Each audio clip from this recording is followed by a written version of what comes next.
to the land beyond the mountains. Through the Sahara, we bring all this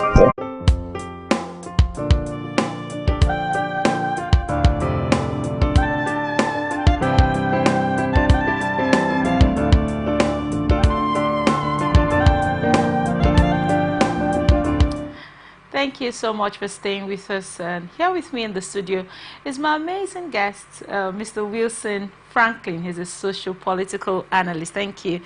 We're grateful to have you with us on the show today. Thank you so much for the opportunity. I'm grateful. You're looking amazing. Is it because of the new year? We're trying to see what we can do. Let's go straight into it. Rivers State local government chair bans residential gas refilling after explosion. Chairman of Obiakpo local government area in Rivers State, Chijioke Unho, has announced a ban on the refilling of gas cylinders in residential areas within the council's jurisdiction.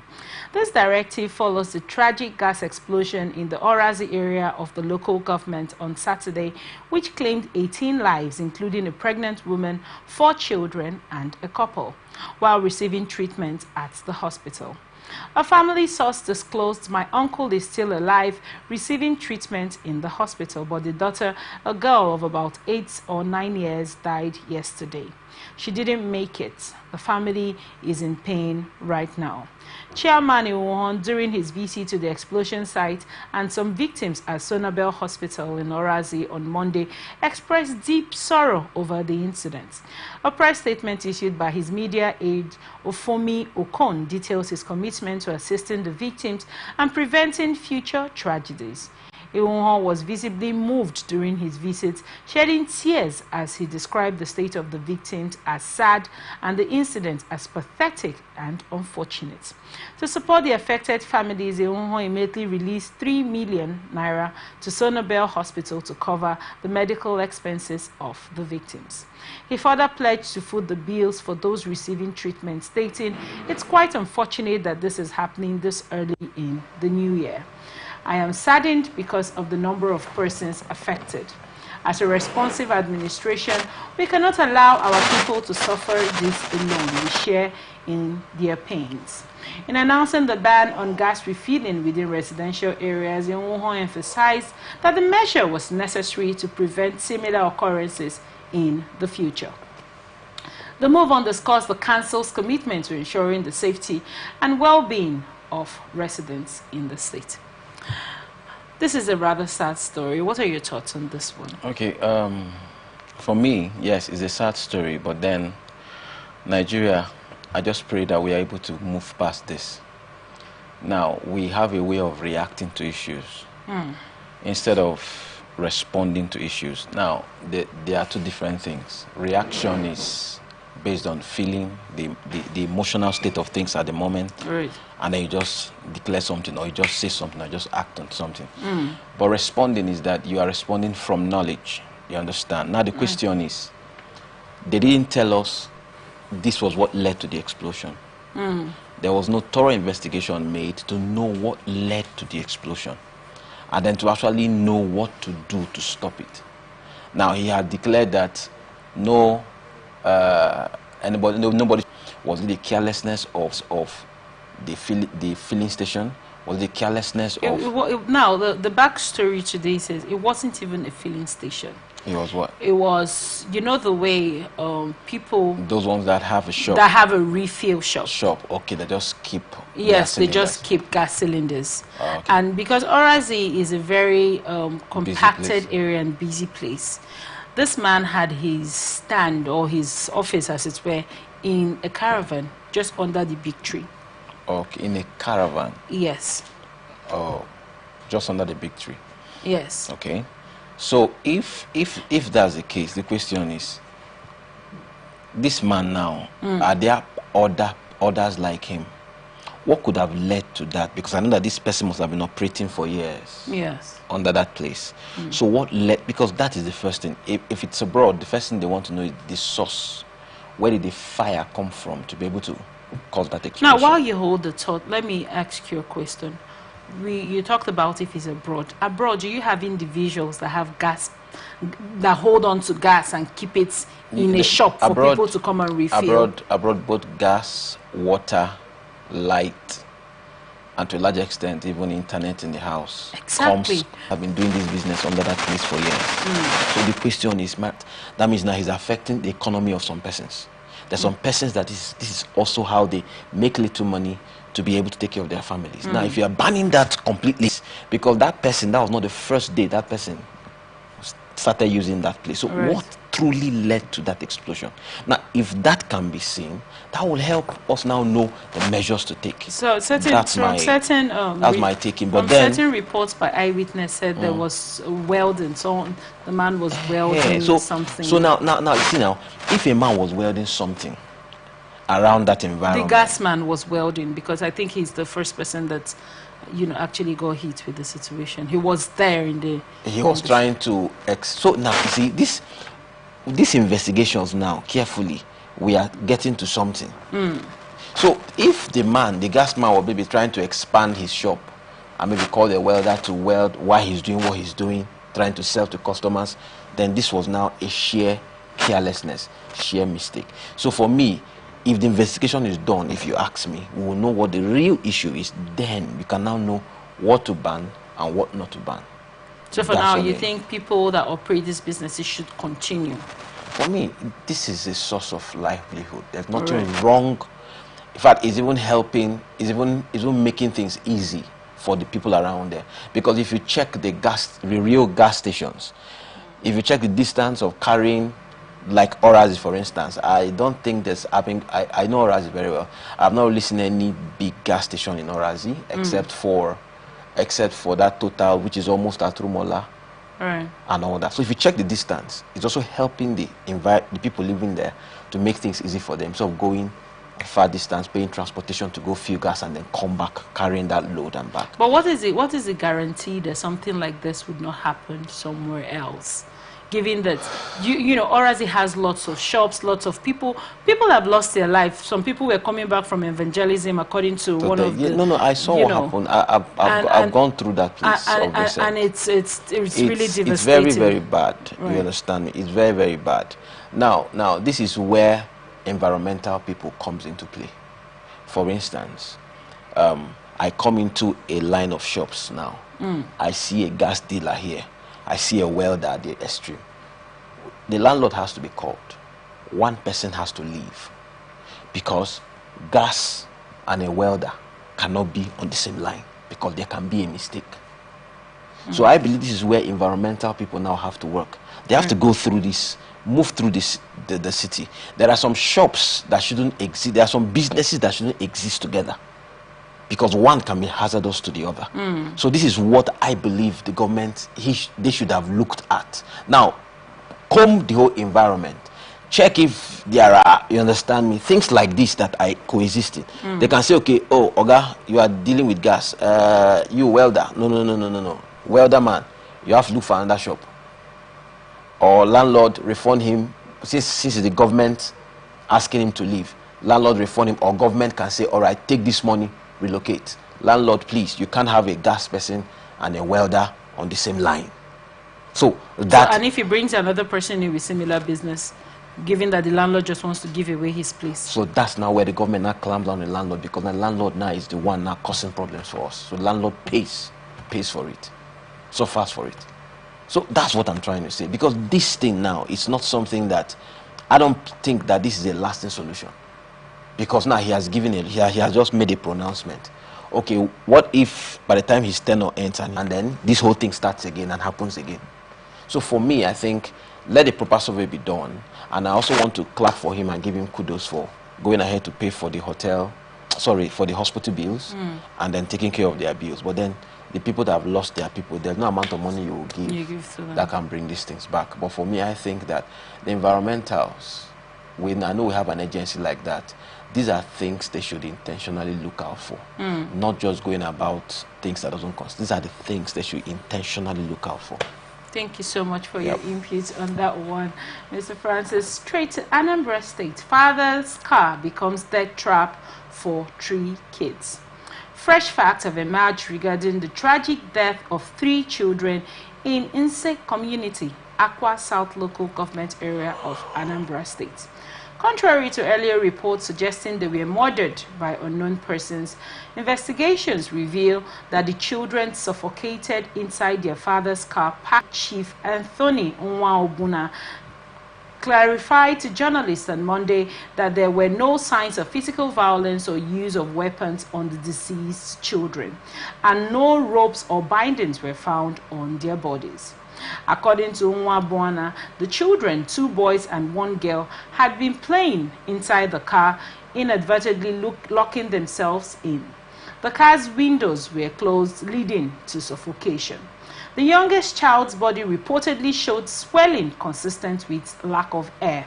We received a distress call from the local vigilante group and rushed to the scene. Upon investigation, it became clear that the children had not been slaughtered as previously reported.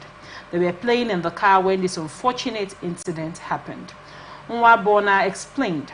He emphasized the importance of parental supervision, noting that leaving underage children at home without an adult present contributed to the tragedy. The head of the community's vigilante group, speaking anonymously, corroborated Nwabuna's account. He detailed how the children's father, upon returning home and unlocking the gate, searched the house and compound before discovering his children lifeless inside the car. The Anambra State Police Public Relations Officer SP Tochukwu Ikenga confirmed the incident. He stated that the father of the children had been interviewed and that investigation is ongoing. The tragedy has left the community in mourning, sparking conversations about the need for heightened safety measures and awareness to prevent such incidents in the future. Wow, that's a very unfortunate one. Very, very unfortunate one. Right. Because what happened to those children is normal, because if you're inside a car and the doors are locked and the windows are all up, after a while, even if you were the only one in that car, if you stay for up to an hour, 2 hours, 3 hours, you use up the oxygen inside the car. And immediately you yourself as an adult may be able to will suffocate. Not talk about 3 children that were playing. In the midst of that play, they were breathing heavily. And then the sweating, their body heat, added up to using up the oxygen inside the car at that time. So for me, I don't know what happened, but the father, the man, was careless, because there are things you don't do. I don't know how old those children are, because locking themselves inside the car, what kind of car is it that could have made them lock themselves that they couldn't open the car? Or it's still possible, maybe before they could realize that they were looking that they've locked themselves, they've started gasping for air. So at that point, being children, they didn't, their mind might have gone to, okay, put in place to keep your children safe. Do you think hardship now plays a role in parents, getting the goal to say, let me walk away, I want to quickly rush to do this because these children need to eat and all of that? I don't think it's hardship. I don't think it's hardship. It's just common sense and being sensitive to things. Now, I have a daughter, and we also have a house help, she's about 15 years. But the truth is, any day that I know, because my wife, she goes out in the morning, comes back by 12, because at least can be able to take care of my daughter that is about 3 now, going to 4 years. Now, but any day I know that my wife is not going to be coming back throughout, because there are some days like that for her, that she won't come back throughout till evening. The moment my daughter closes from school, because the time is long, is so long, I don't leave them. I go pick my daughter and ask the house help, once you're done with school, come to my office. So they come to the office and they stay in my office till my wife closes around that 5, 6, and then come to pick them from the office and go home. Why? Because you see, when you leave children in a closed environment for too long, they're very curious. You find out that either they try to see if they can open the door. If they can't open the door, they try to see what they can fiddle with. All those things just distract themselves, because in their head, why did in the office today, carrying these people. I have people coming for counseling and all of the things. People are coming to meet me for one or two things work. Because for him to be called to come back means that has been the routine. He leaves them at home, goes to work.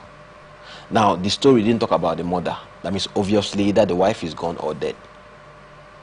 You understand me? Because if the mother was available, they would have told us, and the mother came back, or we called them the parents, but I didn't see them use parents. They were only using their father, which means either the mother is gone or the mother is dead.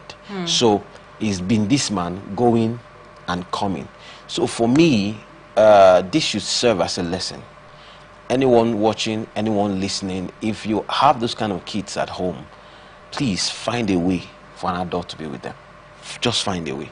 The last time we had Davido's son drowning.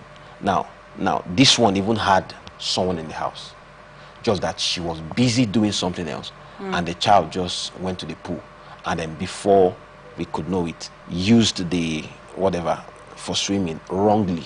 That was what drowned him. So this one, an adult was at home, but just because the adult was busy, that's children for you. They're very, very curious, trying to try out things, trying to just test out things, you could be shocked now that maybe all this while they've been seeing daddy open car, enter, drive and go. So as daddy's not around today, they said, come on, let's go up the oxygen inside this place. And they didn't know, they were just there, they said, whoa. And one thing about that thing is, I've been in an environment before where I started gasping for air. You won't even know. There's a way it happens. You yourself, even an adult, you won't even know that you need air. I've been in that kind of environment before. You know, where it was actually a studio. Okay, sorry, it was a lift, sorry. It was air conditions came back on and we were able to come out. Another experience I had was when we're locked up inside an automatic, what they call that thing again, bulletproof car. In a bulletproof car, you can't bring down the windows. Everywhere is sealed. So something happened with the battery, the car couldn't start. That day was something else. So I can imagine myself as an adult now, facing that kind of a thing, and then these children, they won't even know what hit them. Do you think inviting the father, for interview is for a me, good approach? Since in Nigeria we given don't, that we three don't children have, died. For me, inviting the man, there's no need for that interrogation, as long as they have confirmed that this man wasn't at home, because the chief said he was one that called him to come back home. You understand me? So that information lets people know that this man was not at home, so there was no reason to say he killed them and then locked them up in the car and then went out. Fine. So that having been established, I think they should allow the man to go and grieve and mourn his children instead of adding more wahala. Thank you. Visited the school's proprietor earlier that day. 2 of the men died on the trader, sustained severe injuries, and is currently receiving treatment under police guard. The FCT police spokesperson Josephine Ade disclosed that the command received a distress call from the Saki of Buchibuyi, a team of police operatives, including the command's explosive ordnance disposal EOD team, and the area commander of Kubwa was immediately mobilized to the scene. The area was cordoned off to protect residents and the facility investigations. And to facilitate investigations, pardon me please. Victims were promptly evacuated and rushed to the hospital for medical attention. Preliminary investigations reveal that the 3 men, all from Castina, visited the school's proprietor, Madam Adamu Ashimo, and brought the explosive device with them. The device detonated while they tampered with it on the school veranda, killing 2 of them instantly. The female trader who was nearby also suffered severe injuries. The FCT bomb squad confirmed that the explosion was caused by an IED with remnants of the device discovered and recovered from the scene. Malamadamu Ashimo has been taken into police custody for questioning as investigations continue to uncover the motive behind the visitor's action and the connection of the explosive device to the school. What are your thoughts on this story? Now, bearing in mind that children are probably not in school, because resumption, the year just started and certain schools haven't, yet resumed school. Yeah. When you look at this story, what are your thoughts, given that there might have been little children in the school premises? And why is a bomb in the school? For me, thank God they arrested the man in question or the woman in question. The woman has a lot to tell us. Because let's look at it, for instance. 3 people, come into your office with explosive. They talk with you. And after talking with you, 2 now come. Did they come to threaten the woman for something? If you don't give us this or that, we're going to explode your school. What is it? You understand me? Right. So if you look at this situation here, there's so much that is not being said here. There's so much that is not being said on the news. Right. Because if you look at it very well, coming with the explosive and then it's now exploding on me that came with it, there's something. Either this woman ordered for this explosive, and then by the time they brought it, she was trying to say, this is not what I want. I'm just thinking thinking out loud now. Maybe this is not what I ordered for. Okay, they said, no ma, it's the same thing. It can give you the same effect. Okay, the woman was okay, show me. And then probably the people that brought in the explosive, in trying to show her a few things, mistakenly detonated the thing on themselves. Because if you check it, it was detonated, 2 people died on the spot, 1 injured out of the 3, but the woman, nothing happened to the owner of the school. Right. Nothing happened. Now, that means eventually, some people think that there's no security in Nigeria. I tell them it's not true. You know why I said so? Because I can remember one time, some group of cultists killed a policeman in my areas as a little boy. Now, that policeman that they killed, it took police just 3 days to catch all the killers. Just 3 days. Because his death, nobody from within the police ran. Your enemy attack on the police. The police, how they did it, I can't explain to you tomorrow. That's why I tell people. That's why when they say they kidnapped this person here, the police have been on it, and for 6 months, 1 year, not now. I just tell the person, I said, this thing, there's a government official's hand in this matter. That's why it's delaying. Thank you so much. Because for me, security, Nigeria has security. But it's just this things I'm talking about right now. If there's someone in government who is behind the act, a lot of things will be delayed, because by the time they get to the head and find out that, oh, it is Oga so and so that is in charge. Oga, what do we do now? Say, leave that, just leave that, and that's it. This is a developing story. I hope we'll get more insight on it. But thank you so much for your input. Now we go to Jigawa State. Police investigate bride's alleged poisoning of groom and guest. Kamis Haruna, a 29-year-old groom, hospitalized after consuming poisoned food allegedly prepared by his 14-year-old bride, revealed they had been in a relationship for 2 years prior to their marriage. The incident, which occurred on December 22nd, 2024, just 2 days after their wedding in Jigawa State, has sparked outrage and renewed debate on child marriage in Nigeria. Haruna recounted the events to newsmen, expressing disbelief over the betrayal.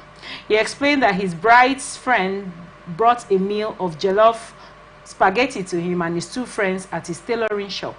We had taken a few spoons when we noticed a harmful substance in the meal, Haruna said. Moments later, one of his friends, Mohammed Alfa, began experiencing severe stomach pains. The 3 men were rushed to Jahun Hospital, where Alfa tragically died. Haruna and the other friend, Isyaku Adamu, survived after receiving treatment. Haruna alleged that his young bride was coerced by her ex-lover, who provided her with the poison. I'm shocked, Haruna said. She never showed any signs of resentment. I thought our love was real. This incident underscores the ongoing issue of child marriage in Nigeria, particularly in northern states. Despite the Child Rights Act 2003 prohibiting marriage under 18, Jigawa State modified the act allowing such unions. Lawmakers in the state argued that maturity should be assessed on a case-by-case basis rather than a fixed legal standard. The cultural and legislative inconsistencies have made addressing child marriage and protecting children's rights increasingly challenging. Advocacy groups have called for stricter enforcement of child protection laws, citing cases like Harun's as evidence of the potential dangers of such practices. The tragedy not only highlights the risks of child marriage, but also to harmonize laws and prioritize the welfare of minors. Wow. What are your thoughts on this story, Mr. Wilson? That young man has a few more answers. If I'm the one that will interrogate that guy, I know what to ask him.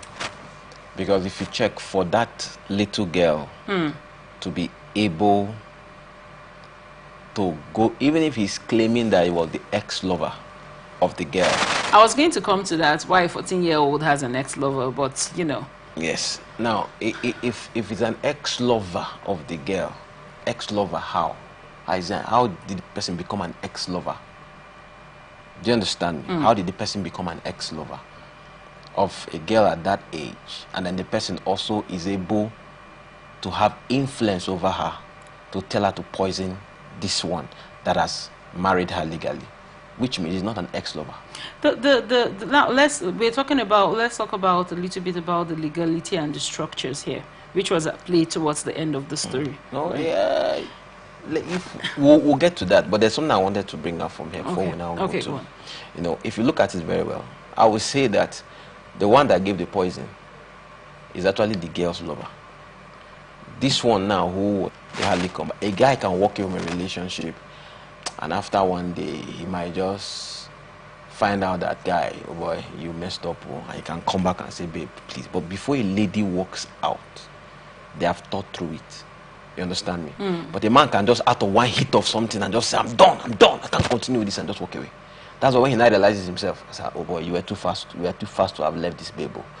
He can't come back. But before a woman says, I'm going, she has thought through it. She has asked herself several questions. Is it the right thing to do?